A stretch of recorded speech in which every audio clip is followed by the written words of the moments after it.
Assalamualaikum warahmatullahi wabarakatuh, sahabatku. Kalau kamu diam terus, hidup gak akan berubah. Perubahan butuh langkah. Hari ini kita jalan dan mulai perjalanan baru. Terima kasih.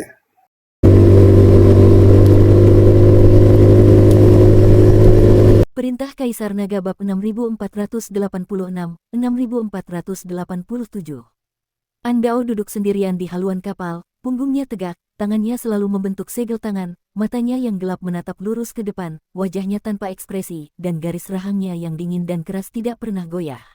Pemandangan dan peristiwa di sekitarnya seolah tidak ada hubungannya dengan dirinya, di dunianya, hanya ada satu tujuan, untuk terus maju. Ling Yue duduk tenang di pojok, posturnya tegak, matanya terpejam, bulu matanya yang panjang menaungi pipinya yang cerah dengan bayangan tipis. Ia meletakkan kedua tangannya rata di atas lutut, ujung jarinya dengan lembut mencubit benang sutra cambuknya. Cahaya spiritual putih yang sangat samar mengelilinginya, entah ia sedang diam-diam mengolah dan mengatur kekuatan spiritualnya atau diam-diam merenungkan pro dan kontra perjalanan ini, tidak diketahui. Sesekali, dia perlahan membuka matanya, tatapan jernihnya dengan tenang menyapu Gui Yuanzi di sampingnya, matanya mengandung sedikit pengamatan dan keraguan. Dia tidak bisa memahami kultivator Taois yang tampaknya biasa saja ini. Tingkat kultivasi Gui Yuanzi hanya berada di tahap awal tingkat ketiga alam Dewa Emas, yang tidak dianggap sebagai yang teratas di antara para kultivator lainnya, namun dia rela mempertaruhkan nyawanya untuk memasuki alam rahasia kekacauan yang berbahaya. Yang lebih menarik perhatiannya adalah botol giok putih yang selalu disimpan Gui Yuanzi dekat di dadanya. Mulut botol itu tertutup rapat, dan aura di dalamnya tampak samar, seolah menyimpan rahasia yang tidak diketahui orang lain. Setiap kali pandangannya tertuju padanya, keraguannya semakin dalam, tetapi dia tidak pernah berani menyelidiki secara gegabah, tetap berpegang pada kesopanan dan batasan. Gui Yuanzi menyadari hal ini, tetapi tidak terlalu memikirkannya. Dia tahu bahwa Ling Yue tidak bermaksud jahat dan hanya mengamati karena penasaran. Hal terpenting saat ini adalah tetap waspada dan berjaga-jaga terhadap potensi krisis. Ia memegang dinding pembatas kapal dengan ringan menggunakan satu tangan, menatap lautan awan yang berputar cepat di luar jendela, jantungnya berdebar kencang dipenuhi berbagai macam pikiran. Alam rahasia kekacauan terletak jauh di dalam pegunungan luas bagian timur wilayah utara, ribuan mil jauhnya dari kota Tianque. Kapal terbang burung roh ini jauh lebih cepat daripada artefak magis terbang biasa. Ia dapat melintasi ribuan gunung dan sungai dalam sekejap. Meskipun demikian, masih membutuhkan waktu seharian penuh untuk mencapai tepi luar pegunungan tanpa batas. Perjalanan itu tampak damai dan tanpa kejadian berarti, tetapi Gui Yuanzi tidak berani sedikit pun lengah dalam kewaspadaannya. Hati manusia tidak dapat diprediksi, dan masa depan tidak pasti. Dia tidak bisa memastikan apakah Wu Heng yang licik akan diam-diam bersekongkol melawannya di sepanjang jalan, atau diam-diam mengatur anak buahnya untuk menyergapnya dan melenyapkan ancaman potensial apapun. Dia tahu lebih baik lagi bahwa Yang Mulia Tianji yang haus darah dan obsesif itu tidak pernah menyerah untuk merebut jiwa Tuan Muda Dev. Para kultivatornya tersebar di seluruh wilayah utara dan sangat mungkin telah mendeteksi keberadaan mereka dan mengikuti mereka sampai ke sini. Jalan di depan penuh dengan bahaya tersembunyi, baik yang terang-terangan maupun terselubung, sehingga mustahil untuk menghindari semuanya. Setelah menyadari hal ini, Gui Yuanzi tanpa sadar mengangkat tangannya dan dengan lembut menekannya ke botol giok putih di dadanya. Botol giok dingin itu menempel di telapak tangannya yang hangat, dan fluktuasi samar jiwa ilahi di dalam botol itu terlihat jelas. Aura samar ini adalah obsesi dan kepercayaan dirinya sepenuhnya. Dia menunduk melihat telapak tangannya, bibirnya bergerak sedikit, dan dia bergumam pelan dengan suara yang hanya bisa didengar oleh mereka berdua. Tuan Muda, mari kita berangkat. Kali ini, aku pasti akan mendapatkan cairan roh kekacauan dan akan mengerahkan segala upaya untuk membantumu membangun kembali tubuh fisikmu. Yakinlah, aku akan mempertaruhkan nyawaku untuk melindungimu. Di dalam botol giok yang tenang, seberkas jiwa ilahi yang tipis dan transparan perlahan melayang. Jiwa Dev yang tersisa sangat lemah, hampir transparan, seolah-olah akan lenyap ke dunia kapan saja. Setelah mendengar kata-kata Gui Yuanzi yang dalam dan hikmat, jiwanya sedikit bergetar, dan riak cahaya spiritual samar menyebar di wajahnya. Sebuah suara samar, serak namun lembut dan jernih perlahan keluar dari botol giok itu, terdengar jelas di telinga Gui Yuanzi. Gui Yuanzi, berhati-hatilah dalam segala hal yang kamu lakukan. Wu Heng adalah pria yang sangat licik dan sulit diprediksi. Dia tidak bisa dipercaya. Kedua kultivator yang menyertainya ini adalah pengikut setianya. Kita harus waspada terhadap setiap kata dan tindakan mereka dan jangan pernah membiarkan mereka bersekongkol melawan kita. Lagi pula, Yang Mulia Tianji sangat terobsesi dan tidak akan mudah menyerahkan jiwaku. Mata-matanya tersebar di seluruh wilayah utara, dan keberadaan kita sangat mudah terungkap. Kita harus selalu waspada selama perjalanan untuk mencegah dikejar dan dibunuh. Nada bicara Dev tenang dan terkendali. Meskipun berada dalam situasi genting dan pikirannya kacau, ia tetap berpikiran jernih dan menganalisis krisis yang dihadapinya dengan akurat. Bawahanmu akan mengingat instruksimu, Tuan Muda. Gui Yuanzi mengangguk sedikit, tatapannya menjadi lebih serius, dan kewaspadaannya meningkat sekali lagi. Bawahanmu akan berhati-hati di setiap langkah, tidak melewatkan anomali apapun, dan melindungi dirinya sendiri serta jiwa Tuan Muda. Percakapan rahasia mereka berakhir tiba-tiba, dan keheningan kembali menyelimuti. Kapal udara itu terus melaju ke arah timur, menembus lapisan demi lapisan awan tebal. Di sepanjang perjalanan, sesekali terlihat para kultivator lain menunggangi artefak magis terbang di langit, termasuk burung roh dengan sayap yang dapat membentang ribuan mil, kereta giok yang diukir dengan indah, dan perahu kayu sederhana. Para kultivator datang dan pergi tanpa henti, semuanya melakukan perjalanan ke berbagai bagian wilayah utara untuk berkultivasi. Andao sepenuhnya fokus pada pengendalian perahu terbang, indera ilahinya menyebar ke area yang luas untuk mendeteksi pergerakan di sekitarnya dengan tajam. Setiap kali dia merasakan seorang kultivator tingkat tinggi mendekat atau artefak terbang dengan aura aneh, dia akan diam-diam mengubah arah dan memberi jalan, tidak ingin menimbulkan masalah yang tidak perlu sebelum mencapai alam rahasia. Ling Yue sesekali membuka matanya, tatapannya yang jernih menyapu pegunungan dan sungai yang berlalu dengan cepat di bawahnya, matanya tenang dan tak tergoyahkan, tanpa riak sedikit pun. Setelah mengamati sejenak, dia kembali memejamkan mata dan memfokuskan pikirannya, membenamkan diri dalam dunianya sendiri. Sesekali, dia melirik Gui Yuanzi, tatapannya masih mengandung sedikit pengamatan dan keraguan, namun dia tetap diam, tidak pernah mengucapkan sepatah kata pun. Sembari secara diam-diam waspada terhadap lingkungan sekitarnya, Gui Yuanzi juga secara diam-diam mengalirkan kekuatan spiritual Taoisme di dalam tubuhnya. Energi spiritual yang panjang dan murni mengalir perlahan melalui meridian, membersihkan tubuh yang lelah dan menyehatkan pikiran yang terkuras. Dia tidak tidur sepanjang malam dan sangat kelelahan. Dia perlu memanfaatkan jalur aman ini untuk memulihkan diri dengan tenang dan mempertahankan kondisi puncaknya. Dia tahu bahwa begitu dia melangkah ke alam rahasia kekacauan, tidak akan ada lagi kesempatan untuk beristirahat dan memulihkan diri.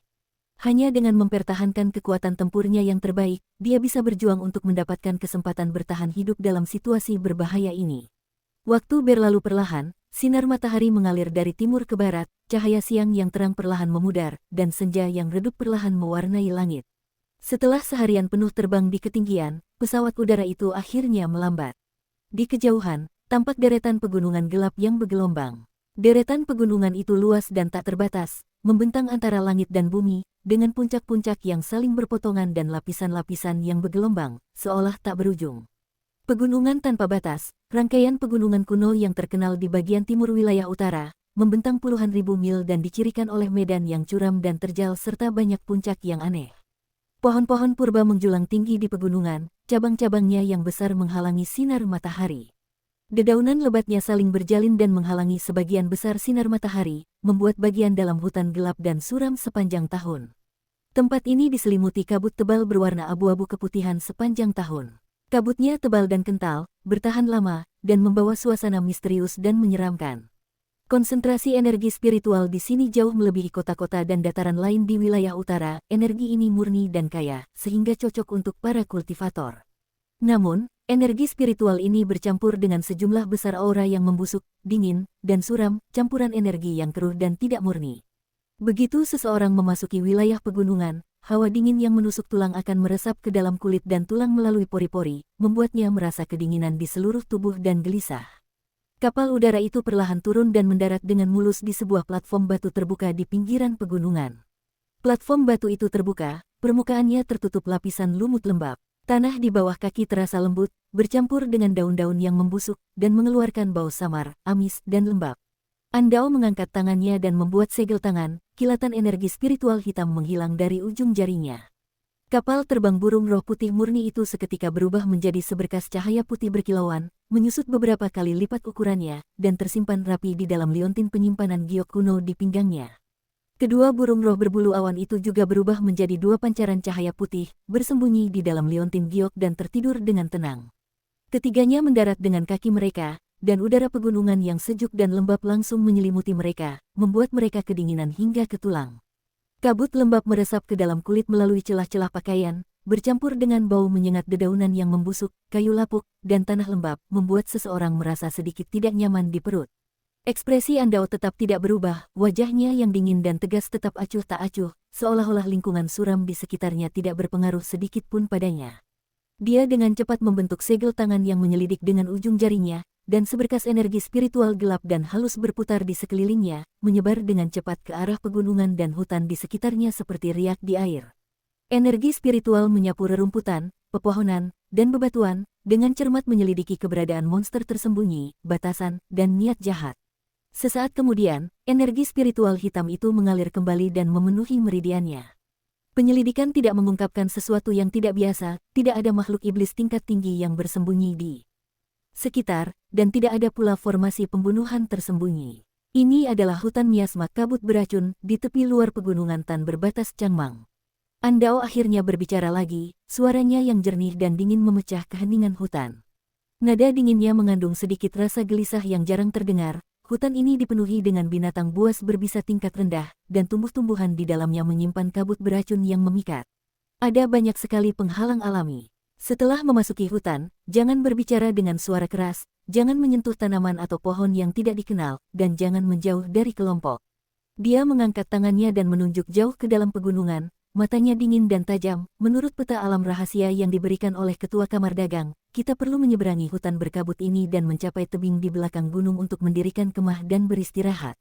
Besok subuh, segeralah menuju pintu masuk alam rahasia untuk memulai tantangan kita. Ling Yue perlahan membuka matanya, tatapannya yang jernih menyapu kabut tebal berwarna abu putih di sekitarnya. Jari-jarinya yang ramping dan putih dengan lembut menyentuh benang-benang seputih salju dari pengocok giok putih, dan energi spiritual yang hangat dan bercahaya mengalir perlahan dari ujung jarinya, lembut dan murni, cukup untuk menekan miasma beracun di pegunungan. Dengan dengungan lembut, perisai cahaya melingkar yang hampir transparan dengan cepat menyebar dari 3 orang di tengah. Perisai cahaya itu tipis dan ringan, dengan cahaya spiritual yang halus dan lembut, seperti lapisan kaca tipis, menyelimuti mereka bertiga. Kabut kelabu keputihan yang pekat dan udara dingin yang suram di sekitarnya bertabrakan dengan penghalang cahaya dan langsung terhalang, tidak dapat mendekat lebih jauh. Aku telah memasang formasi penghalang bebas debu untuk mengisolasi miasma dan menahan udara dingin dan keruh. Suara Ling Yue lembut dan merdu, hangat dan menyenangkan di telinga, sangat kontras dengan nada dingin dan serak Andao. Namun nadanya sama-sama jauh dan acuh tak acuh. Kekuatan spiritual penghalang ini stabil dan dapat bertahan selama 12 jam. Jangan menerobos penghalang secara paksa, jika tidak, kekuatan spiritual akan menjadi kacau, penghalang akan jebol, dan kabut beracun akan menyerang tubuhmu. Gui Yuanzi mengangguk sedikit, pandangannya menyapu kabut tebal yang masih menyelimutinya, hatinya semakin waspada. Dia mengangkat tangannya dan mengencangkan kerah bajunya untuk memastikan botol giok putih di dadanya menempel erat di kulitnya dan tidak bergeser karena guncangan jalan. Ketiganya tidak berlama-lama dan melangkah masuk ke hutan yang gelap dan terpencil sebelum senja benar-benar menyelimuti pegunungan dan hutan. Kabut abu putih yang tebal seperti kapas melayang di udara, mengaburkan pandangan dan menghalangi indera ilahi. Jarak pandang hanya 3 zang, sekitar 10 meter. Di luar itu, hanya ada hamparan kabut putih yang luas, di mana pepohonan, bebatuan aneh, dan jurang tersembunyi dan sulit dibedakan. Hutan itu remang-remang, dengan pepohonan dan ranting-ranting kuno yang saling berjalin, menghalangi sinar matahari. Angin dingin dan lembab berdesir melalui celah-celah dedaunan, menciptakan suasana yang mencekam dan menyeramkan, disertai dengan raungan binatang buas dan kicauan serangga dari kejauhan. Meskipun energi spiritual di sini melimpah, energi tersebut bercampur dengan sejumlah besar pecahan hukum Dewa Emas yang penuh kekerasan dan tidak teratur. Pecahan-pecahan itu tersembunyi di dalam kabut, tak terlihat oleh mata telanjang, dan sangat tajam. Jika seorang kultivator biasa terbang sembarangan tanpa perlindungan energi spiritual yang kuat, pecahan-pecahan itu akan merobek meridian mereka, menyebabkan cedera internal yang sulit disembuhkan. Bahkan kultivator di alam Dewa Emas pun perlu mengeluarkan banyak energi spiritual untuk membangun perlindungan saat terbang di tempat ini, sehingga menjadi usaha yang sia-sia. Oleh karena itu, mereka bertiga sepakat untuk berjalan kaki, menjalani semuanya selangkah demi selangkah dan bergerak maju dengan mantap. Setelah malam tiba, suhu di pegunungan dan hutan turun tajam, kabut semakin tebal, dan jarak pandang di hutan kembali berkurang. Gui Yuanzi berinisiatif berjalan di depan kelompok, jubah Taois birunya tampak mencolok di tengah hutan yang remang-remang. Ia sepenuhnya menyadari lingkungan sekitarnya, selalu waspada terhadap setiap gerakan. Ia melangkah dengan mantap dan hati-hati, menghindari parit tersembunyi dan tanaman beracun di tanah. Botol giok putih di dadanya tetap menempel erat di jantungnya, memancarkan kehangatan yang konstan. Jiwa Dev tertidur, sesekali melepaskan secercah kesadaran ilahi yang samar untuk beresonansi dengan Gui Yuanzi, bersama-sama menjelajahi bahaya di sekitarnya. Andao bergerak ke sisi kanan kelompok, tubuhnya diselimuti cahaya gelap, aura membunuhnya terkendali, dan matanya yang dingin berkilau dengan hawa dingin samar dalam kegelapan, dengan tajam mendeteksi gerakan halus di dalam kabut. Setiap kali serangga beracun atau binatang iblis tingkat rendah mendekat, tidak perlu bergerak, niat membunuh yang mengerikan yang terpancar darinya akan menakut-nakuti mereka hingga pergi. Ling Yue berjalan di sisi kiri kelompok, mengayunkan sapu di tangannya dengan lembut. Penghalang bebas debu tetap stabil, dan cahaya putih lembut mengisolasi semua energi jahat dan keruh. Tatapannya tenang saat ia mengamati sekelilingnya dalam diam, sambil diam-diam mengawasi setiap gerak-gerik Gui Yuanzi. Keraguan di hatinya tak pernah sirna. Ketiganya membentuk formasi segitiga, menjaga jarak tidak lebih dari 10 zang di antara satu sama lain, tidak terlalu dekat dan tidak terlalu jauh, sehingga mereka dapat saling menjaga sambil tetap menjaga jarak aman. Tidak seorang pun berbicara sepanjang perjalanan, hanya suara gemerisik langkah kaki di atas dedaunan yang lapuk yang bergema perlahan di hutan yang sunyi dan menyeramkan itu.